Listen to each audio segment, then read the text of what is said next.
Welcome everybody to the Drexel Writing Festival 2023. So glad to see a nice group here. Got a great treat today. Our visiting writer Molly Antepol, who will be introduced by Nomi in a moment. I just wanted to welcome everybody and also to let you know that tomorrow we've got a great lineup as well. We've got journalist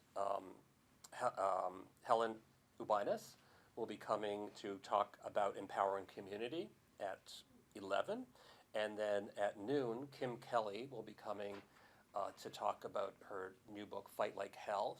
She was a student here, and it's really a terrific book about the history of labor in the United States. So important information that everybody should know about. It should be, I think, on every curriculum, history curriculum, that is. She'll then also be doing a workshop. And after that, there will be the creative writing workshop, which I guess, the creative writing MFA workshop, which I'm sure you know a lot about. On Thursday, there'll also be a poetic diary from Ukraine from 2 to 3:20, featuring Olga Livshin and some other Ukrainian poets. That should be really very interesting. All right. Also, if anybody wants a book, Molly's books are here, and I'm sure she'll be happy to sign them for you. Unfortunately, Barnes & Noble didn't come, so I can't take credit cards. I could do cash, I could do Venmo, PayPal, anything like that, but I cannot do cards. All right, thank you so much.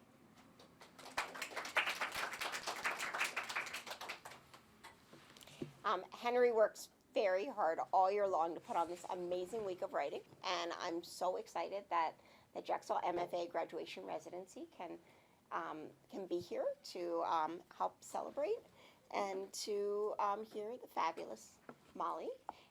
Molly Antopol teaches writing at Stanford University, where she was a Wallace Stegner Fellow. Her writing has appeared or is forthcoming on NPR's This American Life, online at The New Yorker, and in periodicals including The New Republic, The New York Times, and The Wall Street Journal, Elle, San Francisco Chronicle, Oxford American, One Story, Ecotone, and elsewhere, and has earned her a 5 Under 35 award from the National Book Foundation. She will live in San Francisco and is at work on a novel and let's welcome Molly Antopol. And I just wanted to say one more thing that I forgot, which is thank you to Laurie Wagman, who is here, who is our sponsor of the Laurie Wagman edition of Jewish Studies. Thank you. Thanks so much, Nomi, for the lovely introduction. Thanks to Henry for the really kind invitation to be here. To everyone else at Jewish Studies, to Laurie Wagman, and to Drexel writ large for the opportunity to be a part of this festival. It's my first time here on campus, and I can just already tell how special this place is and how nice and warm the students and the faculty and the staff are, like from being here today, and then also just all of my experiences and interactions with people leading up to the festival. And thanks to all of you for coming out this afternoon. So everyone can hear me, right? Good, okay. So Nomi mentioned the UnAmericans, which is my first book. I'm finishing up my second book, which is a novel, and we can talk about that if anyone's interested. And this book took me 10 years to write, and the second one is as well. I think that's just my thing. But because of the subject matter, I ended up doing an enormous amount of research in many countries. And so today I thought I would talk about how I put this book together, as well as how one goes about researching and writing a collection of fictional stories, all of which are grounded in some very deep way in history. And throughout the talk, I'll read from my work, and then we can open it up into a larger discussion with all of you. Then we'll take a short break, and I have kind of a mini writing workshop that I've planned for all of us to do together so that everyone can kind of walk out of this room with like some really strong seedlings of your own story. So I began writing The UnAmericans with a deep interest in exploring this triangle between East European politics during the Cold War, Jewish American liberalism, and the effect that they had on contemporary Israel. And so it's no surprise that The UnAmericans moves from McCarthy-era Los Angeles to modern-day Jerusalem to communist-era Europe and back again. But honestly, beyond this idea, I had no idea like what themes would connect the stories or how or even if like the whole book would come together as a whole. And I felt like I had to keep these like really intense blinders on the whole time I was writing and just tell myself, don't worry about that. Just think about each individual like paragraph, then each individual page, then each individual story, and then to trust that like once I finished writing, the work itself would tell me what these larger themes were. And that's basically what happened. But it took a really long time.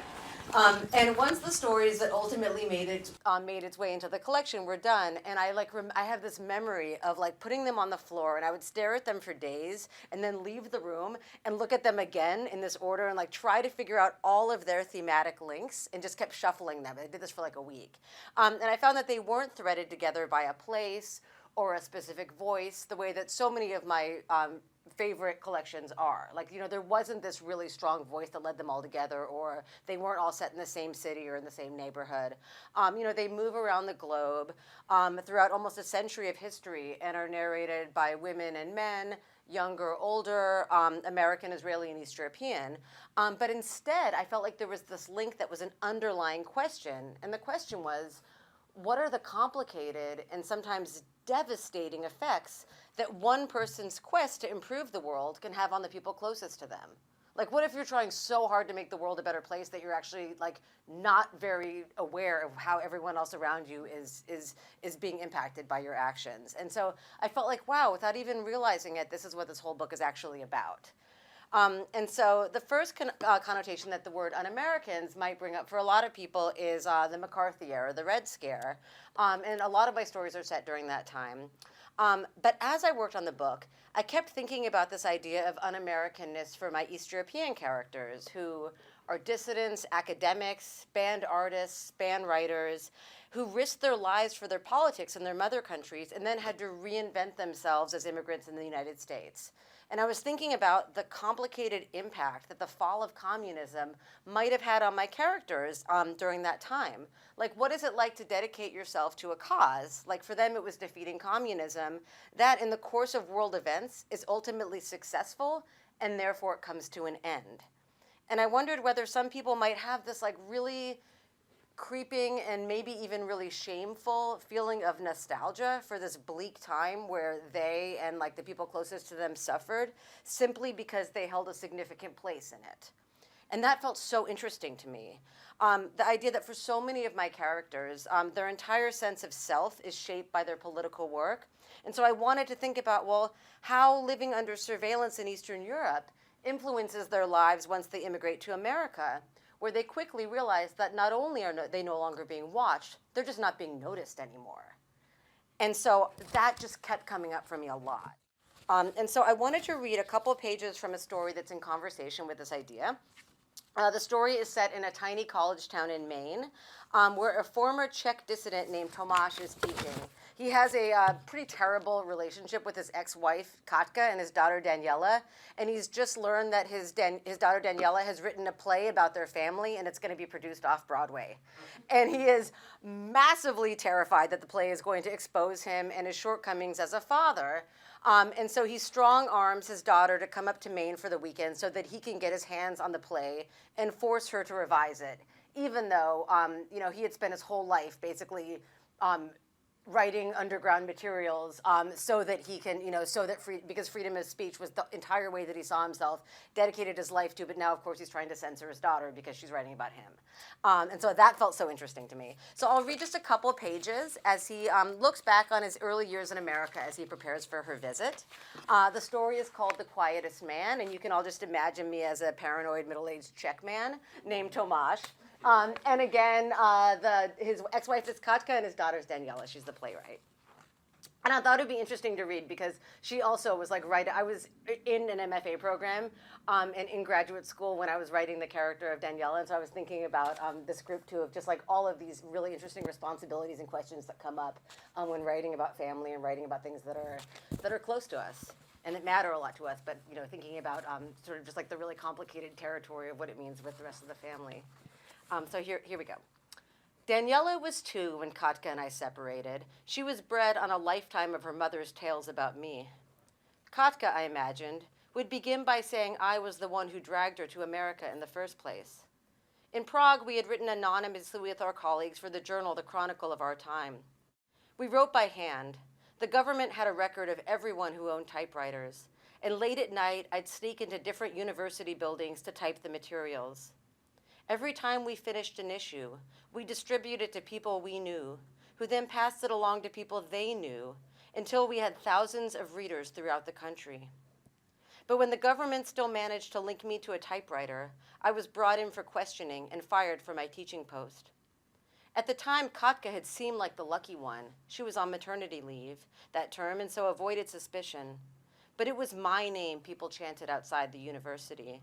It was my name that made international headlines and reached the desk of Saul Sandalowski, the American professor who campaigned to get me a visa and a teaching job to avoid imprisonment.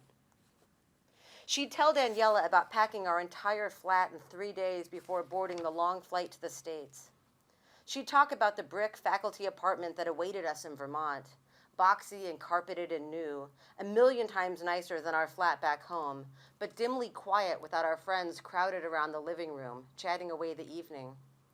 She'd talk about how my assistant professor's salary barely covered our rent, and she'd talk about working the early morning shift as a janitor at the college, mopping the same mahogany classrooms I lectured in, emptying the garbage can full of my students' crumpled napkins and paper coffee cups. Katka came from a long line of intellectuals. She was the one who was supposed to be offered a professorship in America. I remember meeting Katka back in university and trying to impress her with my big ideas, only to realize the political books I was reading for the first time were ones she had already dissected and gleaned an understanding of years ago. There was something so exciting, almost romantic, about watching this brawny college girl reduce my ideas to a lumpy pile of porridge, making me feel not like the rising star at the university, but what I really was, deep down, a skinny kid from a family of uneducated dairy farmers. A big part of me had always believed I was destined to ride her coattails. I could see how hard the move to Vermont was on her. I could see it in the way she closed into herself when I dragged her to cocktail hour at the provost's house, the way even meeting me for a quick lunch before class made her anxious. The woman who had once stood outside party headquarters chanting STB equals Gestapo was suddenly afraid to order at the campus sandwich shop because she didn't understand the menu. At this point, Katka would say the transition would have been difficult no matter what, but that I certainly didn't help. She'd say even when I was home, I wasn't really there. At the dinner table, or lifting a crying Daniela from her crib, I always seemed to be working on another essay. How I ducked into my study at every possible moment, how birthdays and anniversaries slipped into a murky, irretrievable place in my mind, but how I never seemed to forget the dates of Saul Sandalowski's dinner parties. And she would be right. But those dinners, Saul with his floppy, wheat-colored hair and shirt sleeves rolled to his elbows, clamping a hand on my shoulder as he led me inside. His stone house on Seminary Road, so mazy and grand I always got lost looking for the bathroom. I was the honored guest, the man with the stories scholars and journalists and philanthropists wanted to hear. And so, over glasses of Ribalow, I told them about the 2 STB officials waiting outside the political science department. Tomasz Novak, one had said, and I had said, "Why do you need to know?" And they dragged me into a black service car. It was late April, sunny but cold, and as we pulled away from the curb, I saw people outside the university, staring away or feigning conversation so they wouldn't be witnesses. In the headquarters, the officials led me down a long hallway into a windowless room with white walls and a steel desk with a green-eyed, round-faced man behind it. He calmly asked me to name the other writers involved in the journal. I refused. He asked again. He asked again and again, so many times that the hours began to blur and I couldn't tell if we'd entered the next day. All over Czechoslovakia, writers were breaking down and naming names. But did they really believe sleep deprivation would crack a father with a newborn, I said to Saul's guests? Though I remembered the moment I'd started to cry, sitting in that hard-backed chair, as I recalled stories of people brought in for questioning and never heard from again. The lights were bright, and one of the chair legs was shorter than the others, so I felt as if I was perpetually sliding off. And every time I nodded into sleep, the man would slam his desk drawer shut, jolting me awake. But I continued to refuse. And when one of Saul's guests would ask where that bravery came from, as someone always did, I'd tell them we all had a reserve for where we needed it most. I believed that, though sometimes I wondered if I could ever depend on it again. When I was finally released, word spread and I became famous among other writers. They called me the quietest man. Yet as I circulated Saul's living room, with Brubeck on the stereo and little salmon crudités being passed around, I understood I could finally name the names of the Chronicle writers without consequence. So I told them about Katka Novak, my brave, brilliant wife, who unfortunately wasn't here this evening because we couldn't find a sitter, I lied, when in truth she rarely wanted to leave the apartment. My wife who, for the 4 days I remained quiet in the interrogation room, was anything but. With a newborn on her hip, she led rallies outside the university, marching through Nove Mesto and up to a podium in Wenceslas Square. She spoke with such force that she persuaded an American reporter to write a piece about me. So while people with less evidence against them were jailed, enough support came through that my family and I were given emergency clearance. And when I described Katka de Saul's guests, it was like she was back up on the podium, drawing so large a crowd that children climbed the trees to glimpse her. But then Saul's dinners would end, and I'd tiptoe into our silent apartment and find the new Katka in bed with the lights off. You awake? I'd whisper, a little drunk off the Borello as I ran a finger along her pale, freckled arm. No, she'd say, rolling over. And it was only hours later, as the sun came up, and I walked her through campus, that she'd unlock the lecture hall with her chunky ring of janitor's keys and say, imagine eating alone while I was at dinner parties. That's how Katka was. She'd pick up a conversation I thought had ended eons ago without ever reintroducing the topic. I'm not saying we go home. I know we can't, she'd say, but maybe New York. Somewhere, she said, with people like us. Somewhere that didn't feel like the edge of the earth. But before I could answer, the first students of the day would breeze past us, as if we were no more significant than the chalkboards and long wooden desks that filled the room. Katka continued to push the idea of moving to New York, but things were changing for me at work, and fast. Katka said I was being selfish. I told her I was working hard for all of us. She said I owed it to our daughter to be home more, that if I didn't consider her feelings, she'd leave me and take Daniela to stay with her cousin in Queens.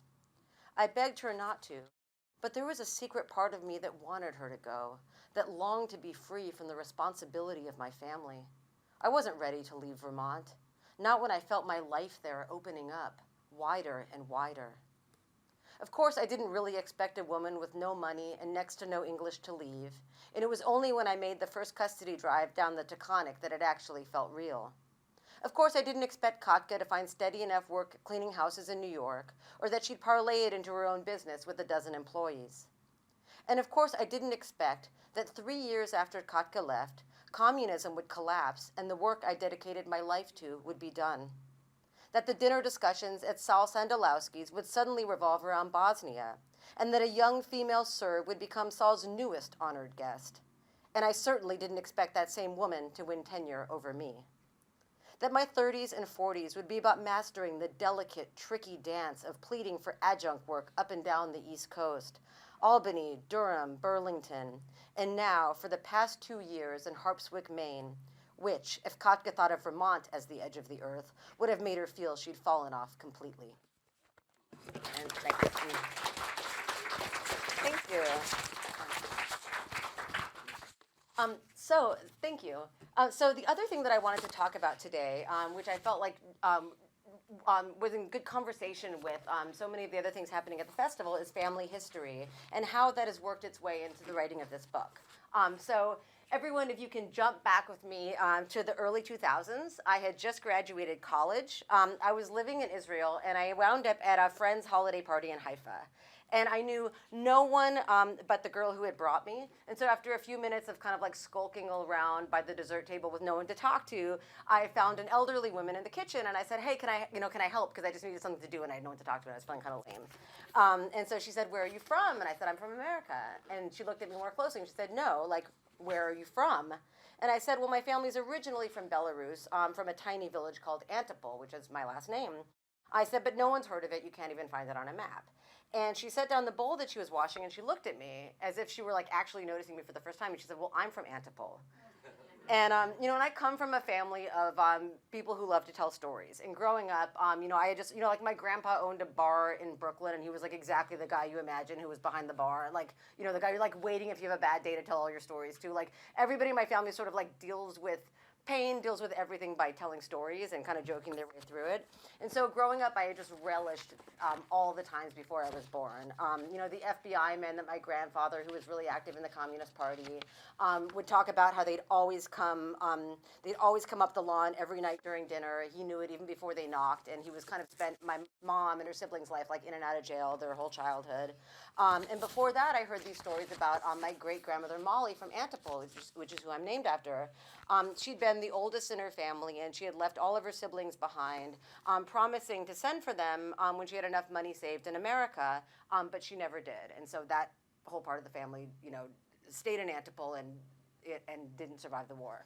And she had moved into a boarding house in Queens with other immigrant girls that was run by another distant cousin who turned it into a sweatshop during the days and put her to work, which is why she wasn't able to save the money. But that was it. Like I really knew nothing of where she was from because that whole part of Europe and that whole part of history was like the one topic that no one in my family went near. It just felt like these are the stories that are just too dark to talk about. These are the relatives that we'd never heard from again, and we're just never going to talk about it. So suddenly, here I am, like I just graduated college, I'm 22, I'm in this kitchen in Haifa, and I hear about Antopol for the first time. And the woman had been really young when when Molly left, and she barely remembered her, but she had so many other stories. Like I heard all about the canal along the village where they would swim in the summers, and then also, and she was this interesting person because she would talk about village raids or this story about a newborn son given as a gift to a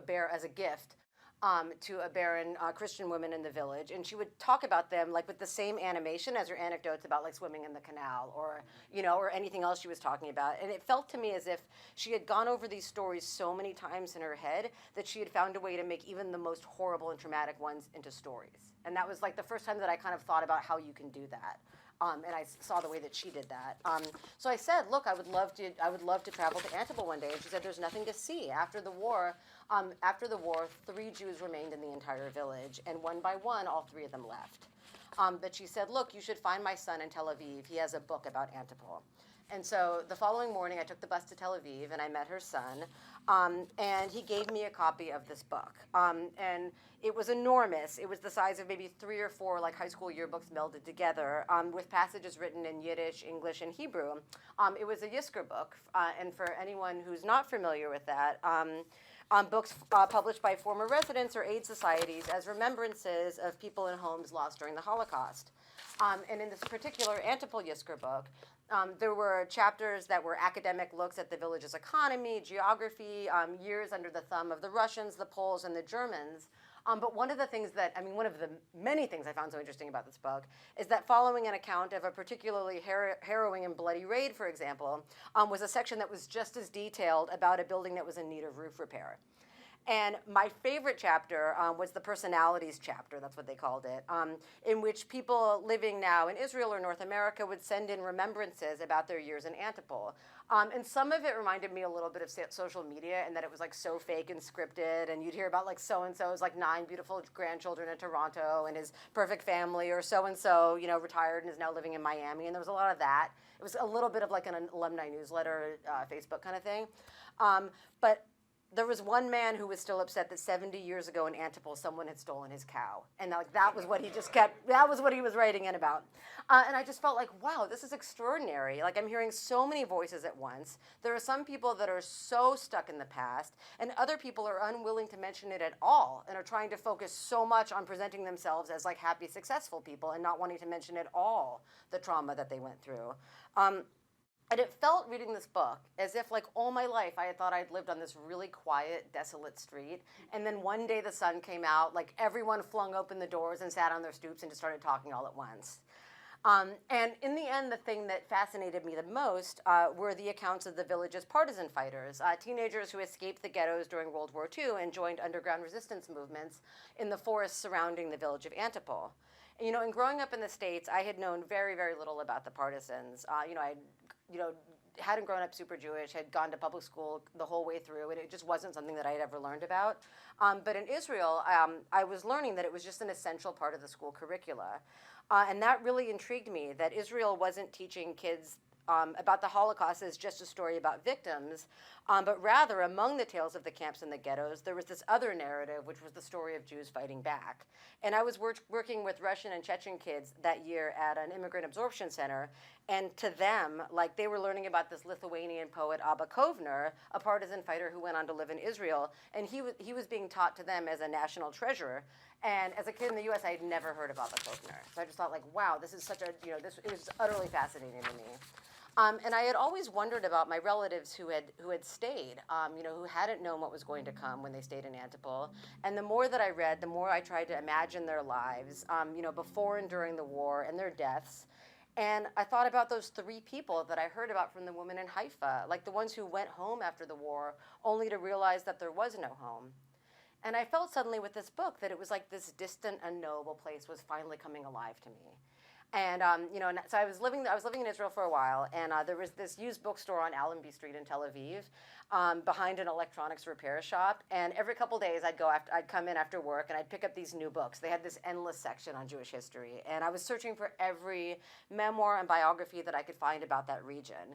And then one day, I remember the owner, who I got to know really well. He was like this kind of like big balding man who looked sort of like an overstuffed drawer. He was always like, kind of like overdressed and hot. And he said, he looked up from behind the cash register and he said he'd never in his entire life met a person with more depressing taste in books. And he's not wrong.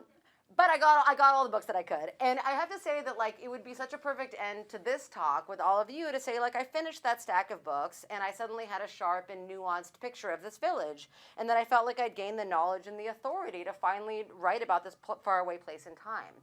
Because everything had felt so clear when I was reading that book. It was enormous, it was detailed, and it contained such a myriad of voices that I thought, okay, like, this is as close as I can get to a pillar of fact. Like, this is the book. These are where my answers are. But I felt like the more that I read, the more my doubts grew, because the book was flush with inconsistencies. So one person would recount subsisting solely on blackberries and mushrooms in the encampment that they set up in the forest. Another person, living in the same forest during the same chilly autumn and brutal winter, described the weekly village raids, pillaging bread from peasants' kitchens, livestock from their farms, potatoes and turnips and onions from their gardens, and they cooked them all over a fire in this makeshift outdoor kitchen. And one writer mentioned the plethora of weapons that he and his partisan brigade stole from peasants. Another person, again living in the exact same forest during the exact same time, described not the plethora of weapons, but the one snub-nosed revolver that the brigade gingerly passed around, and how they would pry spent bullets from the forest floor to use again and again. And I have never believed that it is a fiction writer's job to create an exact replica of the past. Like, I'm not trying to create a little diorama for the reader to see, or a little snow globe. But it is my responsibility to try to learn everything that I can about the world that I'm writing about. Because I really feel that as writers, like, the only way to truly understand my characters and to make them feel real and empathetic to my readers is to really know the politics and the history that influenced and informed who they are. I mean, that's the only way in the 20 plus years that I've been writing that I've been able to figure out how to make the imagined feel authentic. But the question is, like, what if certain details just refuse to add up? And what if, despite years of research, I remain uncertain to where the truth actually resides? And how else can I glean details about a village when there's no one left to answer my questions? And there's this idea sometimes about memory that I've always loved, this idea that memory is never going to be a precise duplicate of the original. It's an ever-evolving act of creation. And whenever I think about that, I envision all those partisans who chose to relive some of the darkest moments in their lives for the sake of this book. And I can't believe that it crossed any of their minds that one day, decades and decades and decades after the war ended and they left the woods, an American woman would be comparing details from one book against another, neurotically worrying whether blackberries really grew rampant in the forest in the autumn of 1942. But rather, I imagine that by adding to this Yisker book or allowing biographers to write about them, that they were attempting to make sense out of a harrowing history, and they're trying to shape and control that history through language. You know, I think it is really important to focus on the blackberries and other such details as writers. But where those facts don't jibe, no matter how deeply I research, or how many books I read or archives I visit, like my job as a fiction writer is not to impose order on a host of disparate and often contradictory facts, but rather to think about the deeper emotional truth of my characters. You know, whether they ate blackberries or turnips, carried pistols, rifles, or sticks, they were living, hunted in a freezing forest with no anchor to the life that they had once known. What must that have felt like? And what does that do to a person, both there in the forest and for the lucky ones when they trudged out, bone-thin, filthy, and exhausted? And I feel like I've come to this realization over and over. It has hit me at some point in every story that I've ever written. It's hitting me over and over and over again as I am trying to finish this very, very research-based novel with a lot of oral histories and archives. And it's the advice that I would give to anyone writing anything somehow based in real life, which is nail down the facts to the best of your ability, and then mine those facts for truth. And once you've done that, you have earned the license to make the rest up, and that's why they call it fiction. And so I just wanted to share a really short example of what all this research did for me. I wrote a flash fiction piece inspired by this research, which ultimately became a longer story in my collection. And it's the shortest story I've ever written in my life. It's 1 paragraph long, but of course it took me 1 billion years, because I'm tight. So maybe you've heard this story. 1942, in a winter so cold my grandfather watched hot soup freeze in a bowl. He was living in the forest with other teenagers outside Antepol. Maybe you heard about the weapons he robbed from nearby peasants. Maybe you heard about the sticks of dynamite he set along military rail routes, waiting for them to spark and explode. Maybe you heard about the bear he chased out of the woods. When I was a kid, we'd spend summers in Tel Aviv, squeezed into his sweaty kitchen, picking at a bowl of grapes while my mother fixed us lunch. He had a deep tan and a fat voice, white hair parted drastically to one side. He liked to sit around in his undershirt and sandals and tell stories. Stories I half believed, but still repeated to my friends like gospel, of secret missions and near escapes. And always, always, at some point, he and my father would argue. My mother and I could never predict what set them off. It was like watching a barometer rise from 0 to 80. And suddenly it was as if the two of them had taken up all the oxygen in the apartment, and my grandfather would stomp out to the patio, and my father would say to us, "He's always been like this. The war's over 70 years and still he's in it. He hates everything." And my mother would say, "Nachum, calm down." And my father would say, "I am calm." And then she'd give me the look. And I'd pack up our uneaten lunch and take my grandfather around the block to the park. "I worked 40 years at the shoe store," he'd say to me. "I turned it into a franchise. You tell your father that's looking forward. And I don't hate everything." He didn't walk the streets so much as patrol them. "I love my apartment. I love the heat. I love you. I love this park," he says, gesturing wildly. I watch Filipino women push the very young and the very old down the path. Watch 2 teenagers, barefoot and in Bedouin pants, chase a frisbee. "I love this bench," he says. "It's our bench." But then he starts popping his knuckles like he does when he's antsy, and I know this can't go on. "But I don't love that squirrel," he blurts. "It's nothing but a rat with a fancy tail.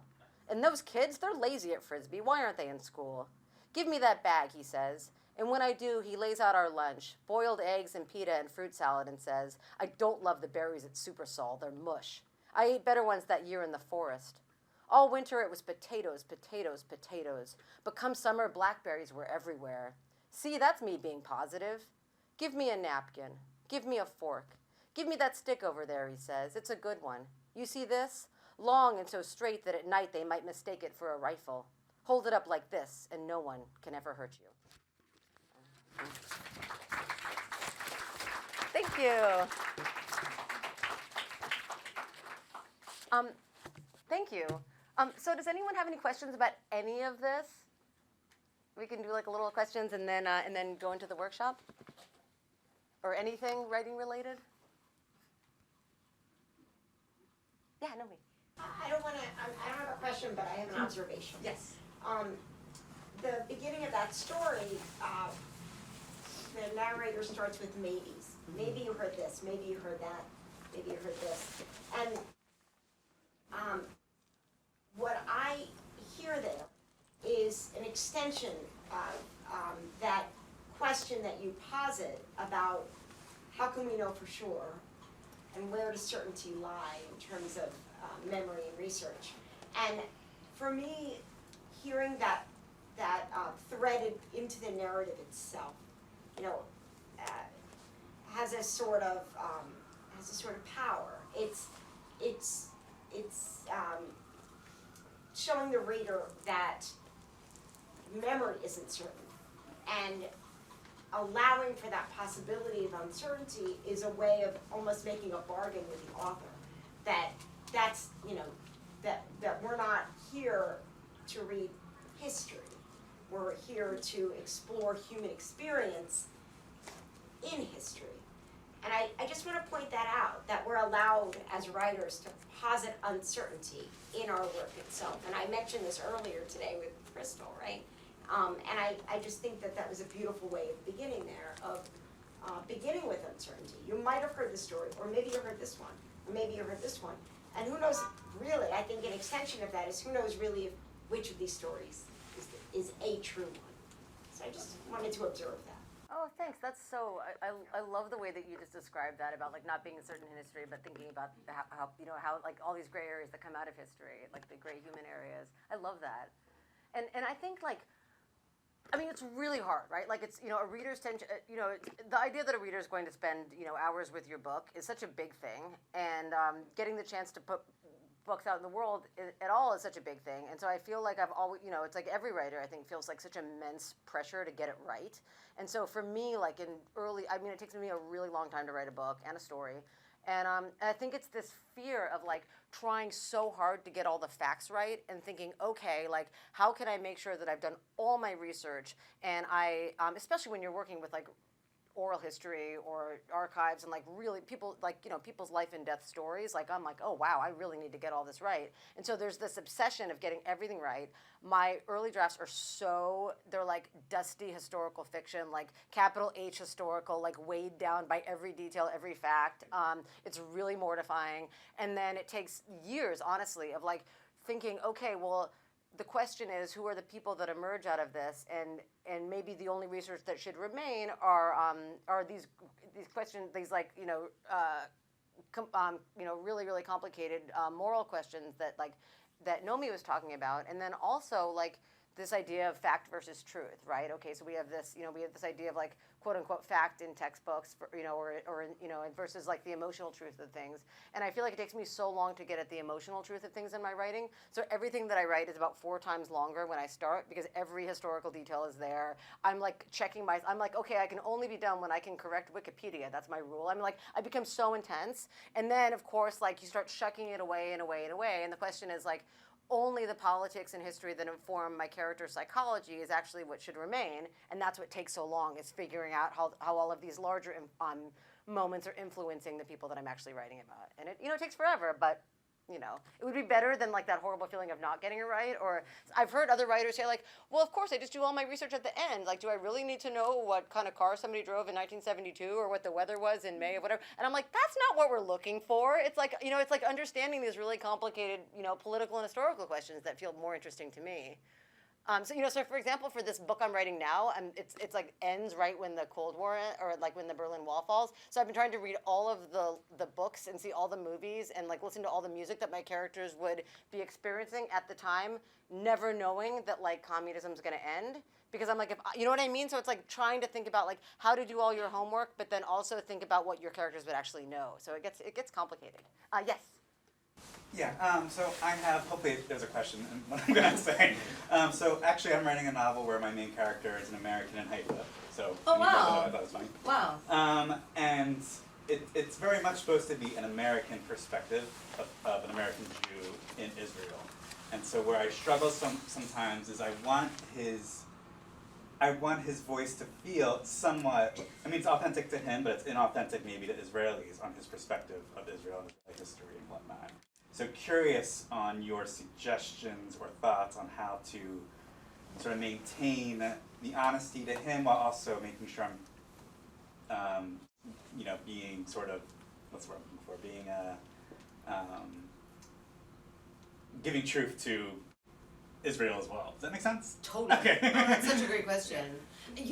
For sure. Is it in first or third? First. First. Oh, great. Okay. So I think that's such a great question, and I think that there's something about someone who, like, I mean, what a great character, right? He's in a place that's not his native, like he's not a native place, but there's obviously, I'm guessing, like a big emotional and maybe religious connection to the place, and yet there's probably always going to be that piece of glass between him and like that really thin piece of glass between what he's experiencing and what people who were born there, who's were forced to go to the army, like would have experienced. And so I feel like what's so interesting about that is the way that narrative works versus how scene works, right? So we can have his perspective where he's seeing and experiencing and feeling everything, maybe for the first time, all of the newness and all of and all of the experiences that he's having, and then in scene, suddenly hearing the voices of other people or having these actions happen around him, suddenly kind of trip him up and trip up his voice, and we're forced to see around his experience. And so I feel like that always works so beautifully with first person is, we think, we are completely mired in this point of view and this is all that we can see, but wait, suddenly another character kind of comes in and bumps us a little bit, and suddenly another scene happens and something happens. And so it's the way that the external imposes on the internal, and it creates this really interesting plot. So Great. yeah, that Thank sounds you. great. That's very helpful. Yeah. Yeah. You had a question. Interesting, both you and Crystal. This one is. She also said that fiction is not supposed to replicate life, and we struggle. I struggle with this whole. What comes first, the chicken and egg? Does life imitate fiction imitate life, or does life imitate fiction? And so, or art rather.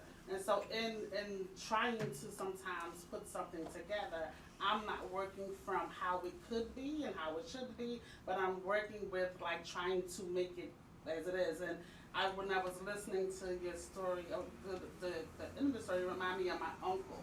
And like the first piece that I wrote is sort of based on my grandparents' story. And like I was really kind of proud of this piece that I wrote. And I gave this to him, and he was like, "That didn't happen. That's not true." And no, that's not what it was. And it was because of this. And it was like, "Yo, whoa, calm down, right?" And I just took my thing and my paper and walked my papers and walked away. Because my thing is to show what is, but also what could be. Yeah. Because and so there's always these interloops in writing fiction with it's what happened, what the facts are. What actually happened, but then turning that and creating a world that we don't know, but it could possibly be. And so it seems that you sort of were able to kind of take and loop all these things together from what I read from what I heard. And what's that process? Like for me, if I do too much research, I'm depressed for like 3 months. And like I wanted to write this story, and I wanted to write it from an older Black man's perspective, like a grandfather, a great grandfather. Because most people, culturally, or talking to different people, most people say, "Well, what was your grandfather's story?" The most that they'll say is, "He was in a war." Right. Like that's it. That's all you know. Like you don't know his sadness, you don't know his hurt, you don't know anything about him as a little boy. Nobody knows. And so I went back to a great book I have on Jim Crow South, and to find some narratives. Like I was like, you know what, I'm not writing this story at all. By the time I finished, it was just too overwhelming, to try to, piece it together at the time. I tend to try to, with the research, sometimes I fall away from things I have to do too much research on. When I'm not a historian, I don't do historical fiction, but that's important. So how were you able to sort of just take all of these threads and weave them into this story I have, this did happen, but at the same time I'm also creating a world that could possibly be or could have been had things been different. Oh, that's great. I mean, totally, yeah. And I feel like that's the goal with everything that I write. And I imagine that's the goal with what a lot of people write, is the idea of like, here's the world, but what if things were different in the world? What would it look like? And like what would our, you know what I mean? Like how do we kind of think about these alternate realities and like that? I think that's so interesting. That's something I think about all the time. I mean, to me, it can be really helpful. Like I've struggled. What you were describing is something that I have struggled with so much as a writer, especially with these stories that were like kind of more based on family. And what I found to be really helpful is to play around with point of view. So, like if I'm writing something in first person, like I was writing one story and it was in first person, and I just felt really stuck, and I felt like it wasn't going anywhere, and I was hitting all these roadblocks, and then I thought, well, okay, what if I do this story, the story I'm thinking about, I changed it into a direct address, so it was like a grandparent telling a story to a younger person. And what I realized in like having the point of view be like one person telling a story to a specific person, like then suddenly I got to get rid of all the research and all the history, because they would know all of that, and all they would care about is like their family drama and what happened within their family, and the family drama would just be informed by all of the historical drama. And somehow like changing it into a direct address where one person is telling the story to another person, let me get rid of like 95% of the research that you're talking about, that like you're describing, like all of that reading and all of that, because I was like, oh, it's the way like if I was telling my daughter something, like we would be able to speak in shorthand, and we would be able to understand like our family dynamics when I'm talking about it. And which I think is really true with family stories, especially about things like, war. Like, there's going to be a lot of resistance in not wanting to tell certain stories, right? Or like telling the same story over and over and over again, so you don't have to tell the story of the thing that you don't want to look at. And so like playing with that kind of resistance, I think can be really interesting and kind of help. At least for me, it's really helped free stuff up. Yeah, is that helpful? Yep. Okay, good. Was there another question? Did you have a question? Yeah. Me? Yeah, yes, well, some comments. First of all, the stories felt so real. Thanks. Yeah, and I mean, obviously your research, but also getting into the characters' heads and the internal monologue. But then a couple of faves was retrospective with that epiphany at the end. Oh, thank you. God. But then I read the interview with you that Drexel posted on the website, and I believe in that interview you said that you don't really write about any of your family members, but it felt so real. The grandmother, the partisans, and the art collector grandmother and stuff. I just wanted to say, when I saw that you don't really write about family, it just felt so real. I mean, I was quite moved by that. Oh, thank you so much. That means a lot to me.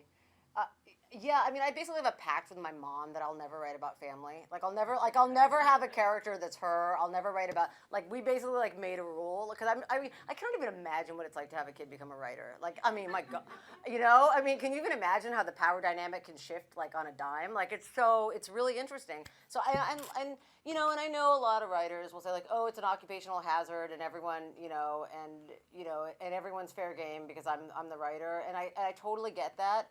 For some people. For me personally, I'm like, I don't know, it's my mom, and this is my family. Like, I would, they're my people, and like if it makes them uncomfortable for me to write about them, then I can take a lot of the history and a lot of the stuff that really matters to me in the family and kind of work with character around that. And that to me is just a personal choice. Like no judgment at all. Many of my friends write directly about their families. Just for me, it was just like something that that my mom and I talked about, and I decided that I'm not going to do. But I also haven't ever felt the desire to, because I write fiction. And the moment I start writing character, like it's almost like something else just starts happening, and it has nothing to do with anybody I know. I've never written about an ex-boyfriend. Like I wouldn't even know how to do it, because once you're writing fiction, they just become other people. Oh, well, yeah, just building on what you were arranging the stories, and you were saying, like, what are the threads that bind these together? If I were to describe the work, how would I do that? So, the interconnectedness of the historical lives, but also that theme of the people falling out of love and wanting to continue to be in love desperately, but it's just not working, like the Ukrainian story, and also retrospective. I mean, I also saw that as a through line in quite a few of the stories. Oh, thank you. It's funny, I never thought of that, so it's so interesting to hear from, yeah. Oh, thank you. That's really interesting. Well, yeah, thank you so much. It really means a lot, especially because, like, as being so, like, like waist deep in a new project, it's so nice to hear like, oh yes, people I am meeting for the first time read these stories that were out in the world, and it's true that one day this Word document that's making me crazy is like, you know, it's just really heartening. So maybe we'll have one last question, and then we can take a couple-minute break and move on to this mini workshop idea. So let's have one more. We'll have one more question, and then we'll move on to the. We'll take a little break, get some air. Yeah. Okay, two more questions. Yeah. The stories that you read were really about transplanted people, and it seems to me like that's modernity. You know, people have to they have to transform themselves as they move from one place to another. And I was just curious about whether you're interested at all in people who can't move, who are stuck, who don't have the pressures of two different places upon them to kind of crystallize who they are, but just stay in one place. Or if that's just not part of your like imaginative universe. Oh, that's so fascinating. Hearing you say that, it's making me realize that you're right. No one in my book has done that. It's either that they're desperate to leave where they are, they have to get to the place that feels safer or easier, or they have arrived at that place and they are pining desperately for going back. So that's really interesting. In this new book, yes. In this new book, there is a character that is in one place, but everyone else is crisscrossing in the globe. So that's so interesting. Yeah. Yeah. Did you have a question? The blue glasses? Yeah. No. Oh, you didn't? Oh, you were trying to.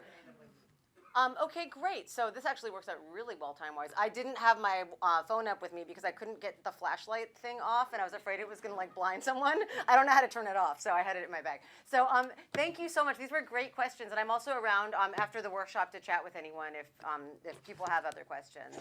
So do you want to take? Should we take like a 4 or 5 minute break just to get air and then come back here for the workshop? So let's get started. What I thought would be fun today is to basically, as I said, see if everybody could kind of leave the room today with at least like the seeds of their own story, kind of thinking about how to start with real life and work with fiction and work into fiction, like we've been talking about this afternoon. So I'm just going to pass out a really, really short piece. Let's see, maybe we can just pass it around. See, I think there should be enough. By a writer named Jonathan Lethem. Is anyone familiar with his work? Yeah. He's interesting. He does a lot of really genre-bending stuff. One of the things I like so much about him is like one book will feel like it's like comic book stuff. Some stuff will be like very noirish. This is a memoir piece that is pretty like straight realism, which feels really different from a lot of his fiction. And so I just think he's so interesting because he's one of these writers where it almost seems like the subject itself is what dictates the form. So let's see. We'll kind of pass these around. I think there should be enough. Oh,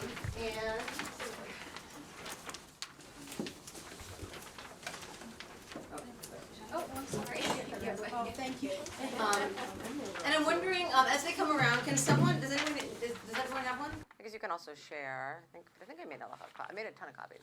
Can someone share? It's just basically a 2-paragraph essay. So would someone like to read? Great, thank you. What's your name? Okay, thanks, Sam.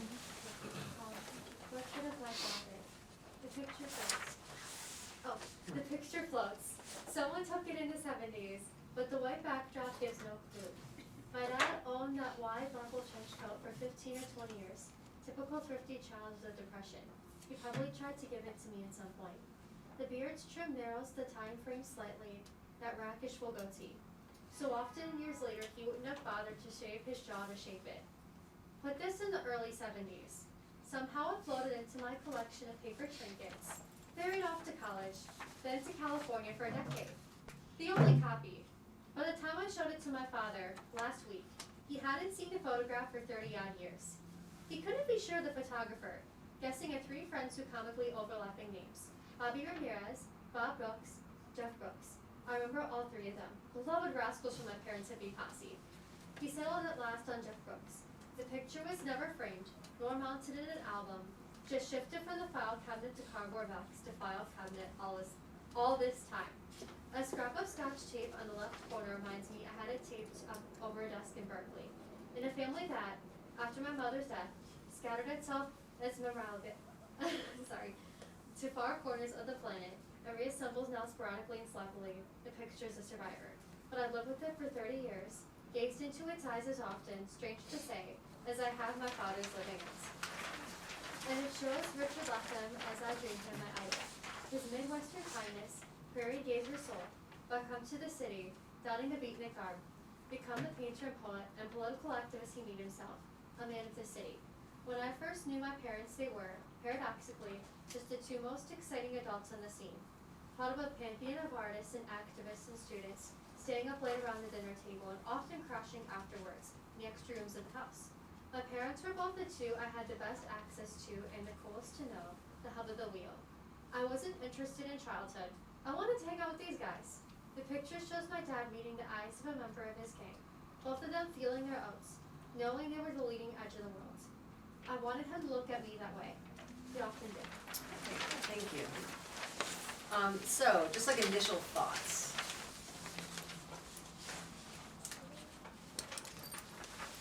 Yeah. It's a really strong memory. Like, I feel like I was just wrapped into a memory almost, even though it feels very like present. Just because of the photograph, I guess, I could just really picture it. So that was provoking, I guess. Completely. What's your name? Nicolette. Nicolette, I think that's so interesting, right? Like the whole thing is a memory, right? Like it's, and here we have like an entire, 2-paragraph piece that is his memory of, of his father, and what's it anchored by? Like what is the thing that's triggering the memory? The picture, right? And so suddenly he's able to essentially write about an entire life through the object of a picture. Was anyone like lost in it, or did people feel like they were kind of with it and were able to get swept up in it? Yeah? Why do you think? Yeah. I think because there were so many great details that kept pointing back to the memories. For instance, in the paragraph saying the picture was never framed or nor mounted on an album, just shifted from file to file, from file cabinet to cardboard box to file cabinet all the time. A scrap of Scotch tape on the left corner reminds me I had it taped up over a desk in Berkeley, and just seeing how even like the idea of like the smallest part of like a detail of the photograph it started going into another memory, and it just kept going back and forth. Like here's the photograph, here's the memory associated with that, and I think that's just really powerful. Totally. And what's your name? Alicia. Alicia? Great. Totally, Alicia, I so agree with you, and also because again, like we're getting as many details about like the actual object of the photo with the tape and all the stuff as we are about the people or anything else, right? And so we're able to follow this photograph as it ages like all around the country, like exactly what you said. Like it goes from Berkeley, it goes here, it's there, and we don't get lost because it's always centered around this actual object, as opposed to just kind of like, oh, I'm smelling lasagna, it makes me think of my mother, but then my mother's in California. You know what I mean? Like you can kind of like get a little lost into a lot of stream of consciousness, but here we constantly have like the physical object of this photo to keep us really anchored. Yeah. He's also not objective. He's not describing his father just passionately. He talks about him in relation to how he feels about him, and so it's as much about what he thinks of his father as who his father is, which I think is interesting. So true. And so even though we don't really get to know Jonathan Lethem in the piece, we really know Jonathan Lethem, right? Because of the way that we're understanding him through the lens of his, and also like the fact that one of the things that really struck me when I read this is I was like, oh my gosh, like in all of the pieces that I've read about family, like he just like really loves his dad, and there was just something about that really struck me of like, oh, this is interesting that it feels really smart to me, and it feels critical, but it also isn't like it isn't governed by a lot of the hurt or the anger that I often would associate with really, really powerful writing about family. And so I thought this is so interesting that he's found a way, in my opinion, to like write powerfully about love, which feels really hard to me, and that just felt really interesting too. Yeah. I feel like also it's very, every detail is very specific. Like there's nothing that to me seems cliche or like that I've seen before, but also very relatable. Like I have seen these details before, like in my own life. Like I'm sure I have like a million photos that float from cardboard box to file cabinet.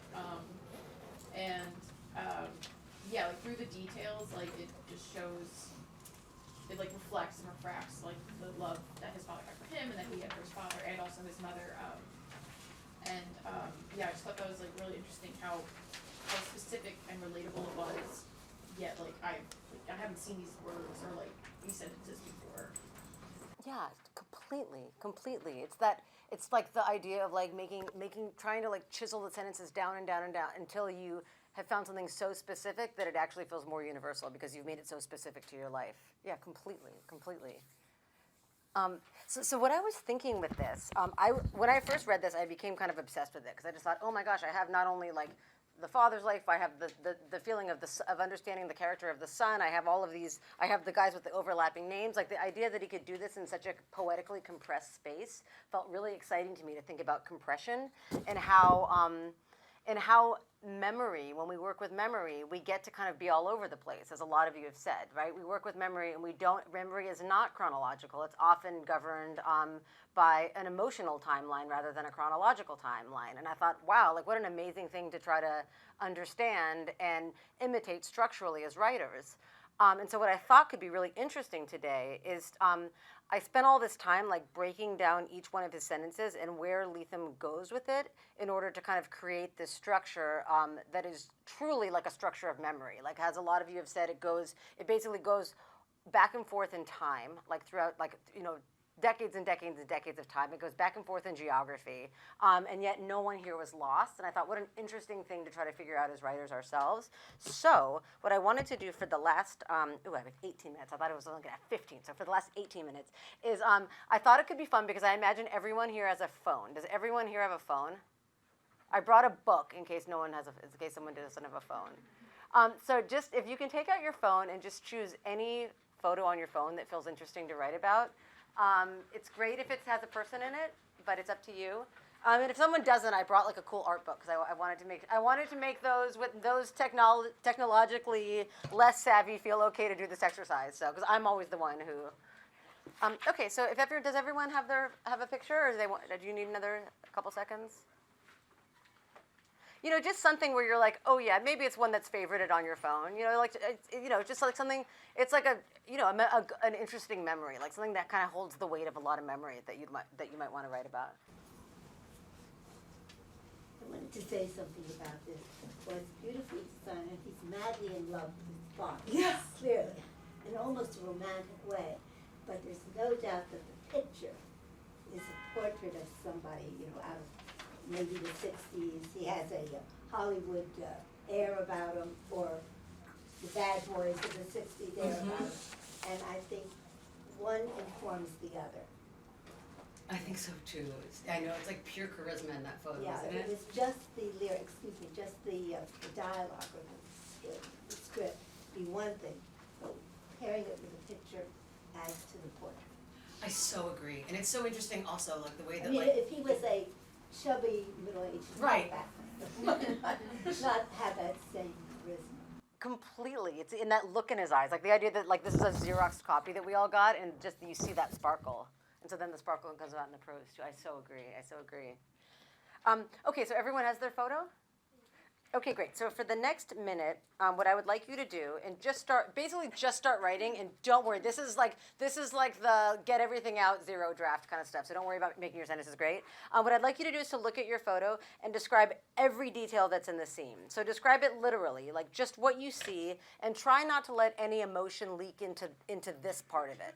Like just like I see a boat, I see a strip of ocean, I see clouds in the distance, you know what I mean? Just like everything that you see without the emotional component coming in yet. Okay, so finish up that sentence, please. And now, if you can look at the photo and focus on one object or detail in the photo. So, the blouse that your mother is wearing. For Lethem, this is when he's describing that wide lapel trench coat, and and how it makes him know that his father was a thrifty child of the Depression. So focus on one object or detail in the photo and see which memories are triggered here. So the goal here is to free write both about this detail, like, for Lethem it was the wide lapelled coat, but also the sense of time and place that object conveys. So if there's a bicycle or anything like that. And now write about how you came to find this photo, like where you were when it was taken. Did somebody text this photo to you and it ended up on your phone? Do you remember, where were you and what do you remember about the day that this photo, came onto your phone? Whether you were the one who took it or someone texted it to you and that's how you got it. Okay, now if you can finish that sentence And now, in as much detail as possible, write what you think is happening right outside the frame of this photo. And you might be able to know exactly what's happening outside the frame of the photo if you took it. Like right outside what the photo didn't capture. Okay, now, and in the last part is to write what you imagine happened the day after the photo was taken. So like a day after, like, you know, was this at a wedding or a party? Like, you know, did a fight happen like right after in the family? Like, you know, just whatever, if you know or you don't know, just kind of like write into what you think would happen a day after.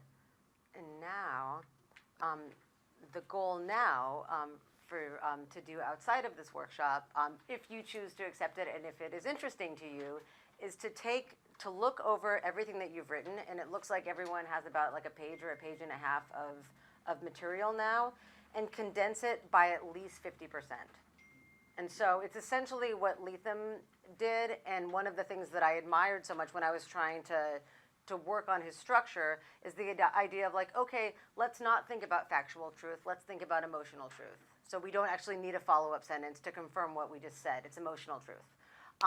Let's not think about chronological time where everything needs to follow in like a very linear way. Let's think about emotional time where everything can jump around and you can be in Philly in one sentence and on the Jersey Shore in another sentence and in the 1950s in the third sentence, like because you're working with the structure of memory. And so that's really the goal. And so what I always do when I write is I try to generate as much material as I can, like all of you did in the last 20 minutes. I like to put it away for a day so that it feels kind of like removed from my life, and then like pick it up tomorrow morning and look at it and just hack away at these sentences and see what can happen if you don't worry at all about sort of logic and instead work with like emotional logic. And then you can have, hopefully, like a pretty tight piece where you fictionalize something kind of based in reality. So, and for those of you in Nomi's class, I think this could be really fun to share with others in Nomi's class. Okay, great. Well, thank you so much. I know I've taken up a lot of your time. So thank you all. Yeah, and I'm here if anyone wants to come and ask me anything else. So thanks. This was really fun. Yeah, thank you. And to you, I'm clapping all of you.